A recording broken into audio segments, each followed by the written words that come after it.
സാമൂഹ്യ സേവനത്തിന്റെ ഏറ്റവും മനോഹരവും ഉദാത്തവുമായതാണ് സിവിൽ സർവീസ് മേഖലയെന്ന് മുൻ സഹകരണ വകുപ്പ് മന്ത്രി കടകംപള്ളി സുരേന്ദ്രൻ പറഞ്ഞു.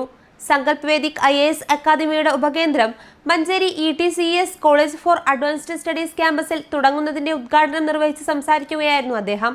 ഈ അക്കാദമി അങ്ങനെ പ്രവർത്തനക്ഷമമാകട്ടെ എന്ന ആത്മാർത്ഥമായിട്ടുള്ള പ്രാർത്ഥനയോടുകൂടി ഞാൻ നേരത്തെ സൂചിപ്പിച്ചു, 4 പതിറ്റാണ്ടിലധികം വിദ്യാഭ്യാസ രംഗത്തെ പ്രവർത്തന മികവ് നേടിയ നമ്മുടെ ഏറനാട് താലൂക്കിൻ്റെ അഭിമാനമായിട്ടുള്ള ഈ സഹകരണ സ്ഥാപനത്തിൽ വരാനും ഇത്തരമൊരു പരിപാടിയിൽ പങ്കെടുക്കാനും സാധിച്ചതിലുള്ള ചാരിതാർത്ഥ്യവും സന്തോഷവും ഒരിക്കൽ കൂടി നിങ്ങളുമായിട്ട് പങ്കുവച്ചുകൊണ്ട് ഈ പരിപാടിയുടെ ഔപചാരികമായിട്ടുള്ള ഉദ്ഘാടനം നിങ്ങളുടെ എല്ലാം അനുമതിയോടുകൂടി നിർവഹിച്ചതായി വിനയപുരസ്സരം അറിയിച്ച്. തികഞ്ഞ ലക്ഷ്യബോധവും നിശ്ചയദാർഢ്യമുള്ളവർക്ക് സിവിൽ സർവീസ് പഠനം അത്ര ക്ലേശകരമല്ല. 40 വർഷത്തെ പ്രവർത്തന പാരമ്പര്യമുള്ള ഏറനാട് കോഓപ്പറേറ്റീവ് എഡ്യൂക്കേഷണൽ സൊസൈറ്റിയുടെ പുതിയ ഉദ്യമത്തെ അദ്ദേഹം പ്രകീർത്തിച്ചു. മഞ്ചേരി വുഡ്ബൈൻ ഹെറിറ്റേജിൽ നടന്ന സമ്മേളനത്തിൽ society president advocate PE Rajagopal അധ്യക്ഷത വഹിച്ചു.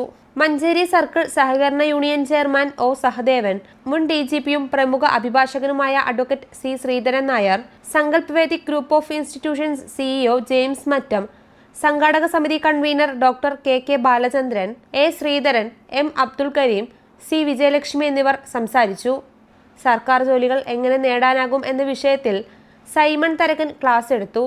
മഞ്ചേരി സർക്കിൾ സഹകരണ യൂണിയൻ ചെയർമാൻ O സഹദേവൻ സ്വാഗതവും സംഘാടക സമിതി കൺവീനർ ഡോക്ടർ KK ബാലചന്ദ്രൻ നന്ദിയും പറഞ്ഞു.